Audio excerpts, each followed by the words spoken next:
তুমি টেনশন করো না, বহু সুন্দর কালকে আমরা দেখা করতেছি। আর টাকার কোনো প্রবলেম নাই, আই হ্যাভ লট মানি। খালার গার্লফ্রেন্ডের ঝামেলার ভাল্লা নাই, ফেরা আইবো আসলে ঠিক না। কি রে চোখের বেলকে কি দেখলাম? এটা কি মাইনুদ্দির সাইনুদ্দির পোলাবেন গুলোই তো। দেখ তুই আসলে কি করে, বিষয়টা কি রে? আনিদুর মাইনুদ্দির সাইনুদ্দির পোলাবেন গিলই তো। আরে তখন কিন্তু আজকাল যুব সমাজ গুলো নষ্ট হয়ে যাচ্ছে। তোরা যা শুরু করছস এগুলো ঠিক না। তোর বাবার এত ভালো লোক কাছে বিচার দিতে হইব। আমি গেলাম।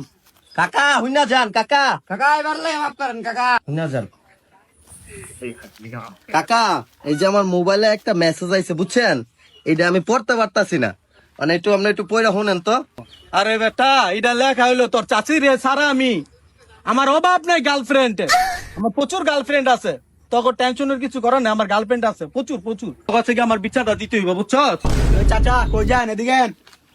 কও বাবা। সবকিছু তো রেকর্ড করে লাইছি, আপনি যে বাপের বিচার দেন, আমরা যে চাচির তে কইতাছি। এটা কি হইলো? এগুলো যদি গোপন রাখতে চান তাহলে 100 টাকা দেন, গাঞ্জা খাই। এই অবস্থা ভালো করতে ইয়া নিজে বাসা গেলাম। আহা এই যুব সমাজ, এই সমাজটা ভালো করা যেত না। যান যা যা ভালো করবো, হাই বাচ্চা দেবো। বেশি বুঝান, যান।